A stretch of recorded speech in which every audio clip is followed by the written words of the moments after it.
Assalamualaikum warahmatullahi wabarakatuh. Kami dari kelompok 2 akan mempresentasikan hasil resume artikel dengan judul Supply Chain Risk in Turbulent Environment, a Conceptual Model for Managing Supply Chain Network Risk. Kelompok 2 yang beranggotakan pertama Rizky Wardana, yang kedua Visia Amelia, yang ketiga Vira Erika, dan yang keempat Wulan Dwi Putri. Yang pertama, pendahuluan. Pada penelitian ini, menyarankan kerangka kerja untuk penilaian risiko gangguan pemasok berdasarkan strategi, struktur, kinerja, dan atribut mereka yang dimodifikasi oleh turbulensi di lingkungan spesifik mereka. Pendekatan ini didasarkan pada teori kontingensi, karena tidak ada satu cara terbaik untuk mengatur supply chain untuk mengelola ketidakpastian dan risiko. Perbandingan risiko perusahaan ke perusahaan merupakan hasil dari tuntutan dan atribut lingkungan yang cenderung spesifik pada perusahaan tertentu. Latar belakang teori. Dalam dunia sekarang ini, persaingan tidak lagi antara perusahaan individu tetapi antar supply chain. Dalam praktiknya, ketergantungan yang meningkat antar perusahaan akan menjadi lebih terpapar pada risiko yang dihadapi perusahaan lain. Akibatnya, supply chain menjadi rapuh karena gangguan lingkungan di luar kendali. Oleh karena itu, manajemen supply chain yang efektif bukanlah tugas yang mudah karena pemimpin pasar harus menghadapi dan mengatasi banyak faktor turbulensi yang berbeda serta masalah hubungan masing-masing pemasok. Hal ini membuat sangat sulit untuk membuat strategi efektif terhadap manajemen gangguan yang merupakan komponen penting dari strategi supply chain perusahaan secara keseluruhan. Akibatnya, SCM yang efektif jarang sepenuhnya terwujud dalam praktik. Hal ini menyebabkan beberapa orang mengklaim bahwa ketidakpastian hubungan dapat menimbulkan keraguan pada keefektifan SCM sebagai alat untuk meningkatkan kinerja dan laba operasional perusahaan, dan juga diklaim bahwa ketidakpastian lingkungan meningkatkan pentingnya SCM, sementara banyak pemasok dapat berkinerja baik di lingkungan yang stabil, lebih sedikit yang dapat berkinerja baik di lingkungan yang bergejolak. Pembahasan selanjutnya yaitu risiko dan lingkungan yang bergejolak. SIRM dapat didefinisikan sebagai manajemen risiko SC melalui koordinasi atau kolaborasi di antara mitra SC untuk memastikan profitabilitas dan kontinuitas. Penelitian tentang risiko itu mengusulkan beberapa langkah untuk mengurangi risiko. Yang pertama, identifikasi risiko. Yang kedua, analisis risiko. Yang ketiga, pengurangan atau pengelolaan risiko. Dan yang keempat, pemantauan risiko. Menurut Lee dan Lee itu sendiri, risiko dari lingkungan dapat diklasifikasikan dalam istilah ketidakpastian dari pelanggan atau permintaan pemasok dan teknologi. Pendekatan risiko dalam penelitian ini yaitu merupakan pendekatan baru karena tidak berurusan dengan identifikasi atau penilaian risiko, tapi lebih dengan konfigurasi dari SC dan pemilihan pemasok sedemikian rupa sehingga risiko tersebut dapat dikelola dengan baik. Selain itu, risiko yang berpotensi mempengaruhi kinerja rantai yang berkelanjutan dalam hal efektivitas atau efisiensi ditangani dan tidak hanya di risiko dapat mengakibatkan krisis atau kegagalan perusahaan. Untuk membedakan antara berbagai jenis risiko, sumber ketidakpastian perlu dipisahkan menjadi dua konstruksi yang berbeda. Yang pertama yaitu ketidakpastian endogen. Sumber ketidakpastian atau risiko ada di dalam SC dan dapat menyebabkan perubahan hubungan antara perusahaan fokus dan pemasok. Jenis yang paling menonjol adalah turbulensi pasar dan teknologi. Ketidakpastian tersebut dapat dikurangi dengan hubungan yang tepat dan proaktif dengan pemasok menggunakan berbagai metode seperti informasi, pengembangan hubungan, tinjauan bersama, dan lain-lain. Yang kedua yaitu ketidakpastian eksogen. Sumber ketidakpastian atau risiko berasal dari luar SC, di mana peneliti menyarankan untuk membagi lebih lanjut terkait risiko ini menjadi dua jenis yang paling menonjol, yaitu peristiwa yang berbeda, misalnya seperti serangan teroris, penyakit menular, dan pemugang kerja. Yang kedua yaitu risiko yang berkelanjutan, misalnya seperti tingkat inflasi, perubahan indeks harga konsumen. Ketidakpastian eksogen ini umumnya tidak dapat dikurangi, namun struktur rantai yang tepat dapat memungkinkan ketahanan dan respon yang lebih cepat atau bahkan menjadi proaktif. Model dalam penelitian ini menyatakan turbulensi teknologi sebagai karakteristik endogen dari seluruh ASI. Sementara itu, mungkin dianggap eksogen itu di tingkat perusahaan tunggal. Dalam kasus tertentu, mungkin juga untuk mempertimbangkan turbulensi teknologi sebagai eksogen. Ketidakpastian endogen ini diklasifikasikan menjadi dua, yaitu gejolak pasar atau turbulensi pasar dan turbulensi teknologi. Yang pertama saya akan menjelaskan yaitu tentang gejolak pasar atau turbulensi pasar. Turbulensi pasar ini ditandai dengan perubahan terus-menerus dalam preferensi ataupun permintaan pelanggan, dalam struktur harga ataupun biaya, dan dalam komposisi pesaing. Dalam turbulensi pasar, pangsa pasar SC atau unit ataupun divisi bisnis lainnya dan pesaingnya dapat berubah relatif cepat dan sulit untuk meramalkan permintaan dan selera pelanggan. Pelanggan cenderung mencari produk baru secara konstan, dan pelanggan baru seringkali memiliki kebutuhan terkait produk yang berbeda dari pelanggan yang sudah ada. Perusahaan di pasar akan lebih bergejolak, harus lebih sering memodifikasi produk ataupun pendekatannya ke pasar. Gejolak pasar tersebut disebabkan oleh merger ataupun akuisisi. Jika pemasok diakuisisi oleh perusahaan lain atau terjadi divestasi divisi tertentu, hal ini dapat mengakibatkan masalah pengiriman ataupun kualitas. Dalam turbulensi pasar, perusahaan fokus harus memiliki strategi yang sangat jelas untuk menangani turbulensi. Meskipun strategi itu dipilih untuk pemasok dan rantai yang berbeda, bisa sangat berbeda. Ini merupakan dibuktikan oleh Ko dan DKK tahun 2007 yang menemukan bahwa gejolak pasar tersebut mempengaruhi secara positif tingkat penerapan strategi umum yang berbeda. Sementara itu, tidak memiliki dampak langsung dari kinerja perusahaan. Selanjutnya yaitu turbulensi teknologi. Turbulensi teknologi ini mengacu pada sejauh mana teknologi berubah dari waktu ke waktu dalam suatu industri dan efek dari perusahaan tersebut pada industri. Turbulensi teknologi ini muncul dari perubahan dan dalam teknologi yang mendasari produk ataupun layanan dan tingkat keuangannya. Saat teknologi berubah dengan cepat, perusahaan harus dapat berbagi informasi lebih cepat daripada saat teknologi tersebut diprediksi. Oleh karena itu, SCRM diharapkan memainkan peran yang lebih penting dalam situasi seperti ini. Dalam aliansi mungkin lebih efektif dalam turbulensi pasar dengan teknologi tinggi, dengan memungkinkan untuk mempercepat waktu ke pasar dan mendapatkan akses ke produk ataupun teknologi pelengkap tanpa risiko pengembalian internal. Perusahaan tersebut harus fokus berintegrasi dengan pemasok yang mampu mengatasi turbulensi teknologi dan menyediakan komponen penting dari produk ataupun layanan itu sendiri. Ketidakpastian eksogen.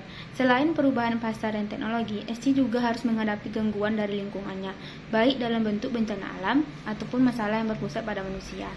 Gangguan yang mungkin terjadi dapat diklasifikasikan sebagai ketidakpastian jangka panjang, misalnya seperti fluktuasi harga satuan bahan mentah ataupun produk akhir, dan variasi permintaan musiman. Dan ketidakpastian jangka pendeknya itu seperti pesanan dibatalkan atau terburu-buru, kegagalan peralatan, dan lain-lainnya. Sedangkan risiko tersebut dapat diklasifikasikan berdasarkan kemungkinan dan dampaknya pada bisnis menurut Hackett Group tahun 2007. Klasifikasi ketidakpastian eksogen ini terdapat dalam penelitian berdasarkan distribusi risikonya pada distribusi probabilitas dampaknya. Yang pertama, risiko terus-menerus. Peristiwa di mana biaya perubahan potensial bersifat kontinu dan relatif mudah diprediksi. Untuk risiko semacam ini, perhitungan pengaruh kenaikan harga tertentu terhadap margin keuntungan dapat dilakukan dan instrumen asuransi yang berbeda. Misalnya seperti kontrak masa depan dan kontrak berjangka yang dapat mengurangi volatilitas harga. Menurut Agrawal dan Ganesan tahun 2007, di mana dapat diatur sebelumnya. Yang kedua yaitu peristiwa distrik. Kategori ini terdiri dari peristiwa dengan kemungkinan rendah dan berdampak tinggi yang dapat diklasifikasikan sebagai terorisme, penyebaran penyakit, dan bencana alam. Baiklah teman-teman, selanjutnya kita akan masuk ke pembahasan. Yang pertama yaitu prediksi risiko pemasok non-kinerja pada supply chain. Bagian sebelumnya telah menyoroti tantangan utama bagi supply chain karena turbulensi dan mengajukan pertanyaan tentang identifikasi pemasok yang tepat yang memiliki potensi gangguan yang lebih besar. Menurut penelitian yang dilakukan oleh Hillman dan Kelch pada tahun 2007 menemukan bahwa adopsi dan pengeluaran untuk SCRM atau Supply Chain Risk Management meningkat dengan cepat dan kegagalan pemasok serta kontinuitas pasokan adalah faktor risiko nomor 1. Jelas bahwa perlu untuk mengukur kinerja pemasok untuk mengelola dan memprediksi gangguan. Namun, pengukuran kinerja pemasok indeks klasik seperti yang disajikan dalam Cornican dan Cunningham tahun 2007 yang mencakup pengiriman tepat waktu, kualitas, dan biaya total tampaknya terlalu sempit. Lainnya, seperti disajikan oleh Huang dan Keskar pada tahun 2007, memberikan klasifikasi ukuran kinerja yang lebih komprehensif ke dalam kategori produk seperti keandalan, daya tanggap, dan fleksibilitas. Kemudian pemasok, yaitu dari segi biaya dan aset, dan terkait masyarakat, yaitu keselamatan dan lingkungan. Model berikutnya yaitu model SCOR, atau Supply Chain Operation Reference, yang diteliti oleh Lockamy dan McCormack pada tahun 2004, memberikan ukuran kinerja supply chain berdasarkan 5 area keputusan dalam supply chain, yaitu plan, source, make, deliver, and return. Untuk meringkas ukuran kinerja pemasok klasik, dapat didistribusikan ke dalam strategi, yaitu terdiri dari waktu tunggu terhadap norma industri, kualitas, penghematan biaya dan harga, lalu taktis, yaitu waktu siklus pemesanan, arus kas, metodologi jaminan kualitas dan fleksibilitas kapasitas, dan ukuran tingkat operasional, yang terdiri dari iklan berikut jadwal yang dikembangkan, jumlah keluhan, serta pengiriman bebas cacat, yang diteliti oleh Gunasekaran dan kawan-kawan pada tahun 2004. Beberapa hal di atas tadi adalah ukuran kinerja serupa yang mungkin secara langsung cocok untuk pemasok komoditas di mana indikator utamanya biasanya harga, kualitas jika ada, waktu tunggu, dan kinerja pengiriman. Dikutip dari Stadler tahun 2005. Potensi gangguan supply chain besar karena bahaya alam diantaranya yaitu gempa bumi, badai, banjir, kebakaran, dan penyakit cukup tinggi.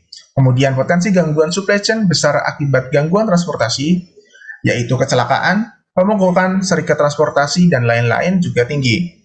Potensi gangguan supply chain besar karena peristiwa diskrit lainnya tinggi, diukur dalam skala 1-10. Namun, mereka tidak dapat sepenuhnya memprediksi risiko kegagalan pemasok atau non-kinerja karena dua pemasok dengan kinerja yang sama saat ini dapat menimbulkan risiko yang sangat berbeda. Namun, peringkat kinerja pemasok tersebut sangat berguna untuk pengukuran satu konstruk dengan model yang diusulkan, yaitu kinerja pemasok. Oleh karena itu, diperlukan metodologi yang efektif yang memiliki kemampuan untuk mengevaluasi dan memantau kinerja pemasok secara berkelanjutan, yang dikutip dari Ares dan Oskarahan tahun 2007. Kontribusi utama dari pendekatan yang kami usulkan adalah bahwa pendekatan ini didasarkan pada karakteristik supply chain, strukturnya, dan atribut serta kinerja pemasok yang dimodifikasi oleh faktor-faktor dalam lingkungan spesifik pemasok, yaitu ketidakpastian eksogen dan endogen. Proposisi modelnya adalah bahwa pasar, teknologi, dan turbulensi lingkungan dari setiap pemasok merupakan faktor signifikan yang mengubah hubungan antara karakteristik pemasok, atribut supply chain, strategi dan struktur, dan risiko pemasok atas kegagalan kinerja atau gangguan dalam suatu rantai. Dengan cara ini, model yang diusulkan memperluas klasifikasi risiko supply chain sebelumnya dari entitas supply chain, seperti pemasok, produsen, distributor, dan lain-lain, yang dikutip dari Zhang dan Huang pada tahun 2006. Kemudian yang berikutnya, atau yang kedua, adalah manajemen portofolio dari pemasok. Kinerja pemasok, risiko dan lingkungannya harus diukur sesuai dengan teori kontingensi. Strategi yang berbeda untuk pemasok yang berbeda juga harus digunakan. Sangat penting untuk mengubah informasi ini menjadi keputusan yang benar dalam suatu rantai. Oleh karena itu, banyak peneliti telah melakukan upaya untuk mengembangkan metodologi pemilihan pemasok. Dikutip dari Huang dan Keskar tahun 2007. Setiap posisi pemasok ditentukan oleh dua faktor, yaitu kinerja pemasok dalam rantai dan turbulensi lingkungan tempat ia beroperasi. Pembagian ini sejalan dengan temuan bahwa untuk mengamankan kinerja yang memuaskan dari pemasok, perusahaan harus fokus bergantung pada mekanisme kontrol yang berbeda tergantung pada tingkat ketidakpastian lingkungan, yang dikutip dari Ryu dan Eyuboglou tahun 2007. Ukuran lingkaran menunjukkan kepentingan strategis pemasok untuk suatu rantai. Distribusi semua pemasok dalam kerangka kerja memungkinkan gambaran umum tentang potensi risiko dan titik lemah yang dihadapi rantai. Analisis semacam itu dapat membantu perusahaan untuk fokus mengidentifikasi apakah bauran pemasoknya sesuai dan sejalan dengan strateginya. Oleh karena itu, ide dasar dari SCRM atau Supply Chain Risk Management harus memiliki kombinasi batuan yang tepat yang menambah stabilitas pada rantai tersebut, dan bintang yang menambah sedikit kreativitas dan kemungkinan untuk berkembang. Hal ini sejalan dengan klaim bahwa supply chain harus mendorong tingkat ketidakpastian lingkungan untuk mendapatkan keunggulan kompetitif dan kemampuan fleksibel dari mereka. Yang dikutip dari Stephenson and Spring pada tahun 2007. Baiklah, pada bagian terakhir ini kami ingin menyimpulkan isi dari makalah ini.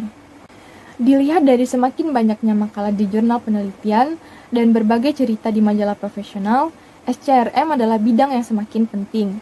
Pendekatan saat ini hanya menawarkan estimasi terbatas risiko pemasok non-kinerja. Seperti biasa, di lapangan baru, SCRM saat ini tidak terorganisir dan menawarkan beberapa metodologi yang berbeda dan berbagai pendekatan untuk risiko terkait pemasok. Fakta yang sering diabaikan adalah bahwa pemasok beroperasi di lingkungan yang berbeda, dan kedua pemasok dengan karakteristik dan kinerja yang sama dapat menimbulkan risiko yang sangat berbeda. Pendekatan ini memungkinkan estimasi risiko dan membantu perusahaan membuat keputusan yang lebih tepat mengenai seberapa besar risiko yang bersedia diambil dan risiko apa yang akan dikurangi, baik dengan sumber ganda atau multiple atau dengan perubahan pemasok. Makalah ini telah menggunakan teori kontingensi untuk menganalisis temuan sebelumnya yang sering bertentangan tentang peran turbulensi lingkungan di SCRM.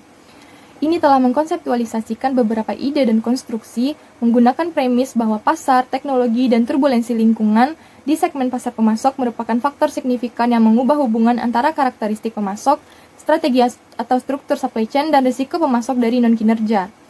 Ini telah memberikan klasifikasi ketidakpastian yang timbul dari lingkungan yang bergejolak dan menawarkan cara baru untuk melihat risiko yang terkait dengan pemasok. Sintesis dan klasifikasi yang berharga dari penelitian sebelumnya dan upaya praktisi di bidang SCRM telah dilakukan.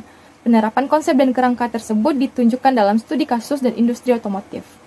Makalah ini telah menambahkan wawasan penting dan perluasan teori kontingensi dalam dua hal. Pertama, baik lingkungan pemasok dan strategi perusahaan, fokus harus dipertimbangkan ketika memperkirakan kemungkinan pemasok dan kinerja. Karakteristik pemasok yang sama dapat menimbulkan risiko yang sangat berbeda dalam situasi yang berbeda. Kedua, matriks portofolio pemasok memperkenalkan gagasan bahwa peran pemasok sebagai salah satu pemasok dalam rantai harus disertakan. Kesesuaian antara portofolio pemasok dan strategi supply chain sangat penting untuk keberhasilan operasi rantai. Beberapa pertimbangan penting bagi manajer supply chain juga muncul dari temuan tersebut. Pendekatan ini memungkinkan prediksi ex ante tentang kemungkinan non-kinerja pemasok. Pemasok tersebut harus dipantau secara ketat atau jika mungkin diganti. Pendekatan ini juga menawarkan wawasan penting tentang keputusan investasi dalam program pengembangan pemasok atau integrasi proyek atau pemasok bersama. Perusahaan fokus tidak boleh mengunci diri dengan pemasok yang tidak dapat mengatasi turbulensi atau tidak cocok dengan strategi supply chain. Pekerjaan utama di masa depan adalah studi rinci terutama strategi supply chain dan konstruksi struktur. Saat ini hanya variabel jenis supply chain, jenis pemasok, dispersi geografis, dan struktur bisnis yang disertakan, dengan semua didasarkan pada tinjauan literatur. Perpanjangan konseptual lebih lanjut dari konstruk bersama dengan validasi statistik mungkin diperlukan. Selain itu, meskipun kerangka kerja memungkinkan estimasi yang koheren atas risiko yang terkait dengan pemasok, kerangka tersebut tidak secara langsung mencakup potensi dampak atau kerugian karena gangguan atau biaya mitigasi gangguan, misalnya perubahan pemasok atau sumber ganda. Baiklah, sekian pemaparan teori dari kelompok 2 mengenai managing supply. Lebih dan kurangnya kami mohon maaf.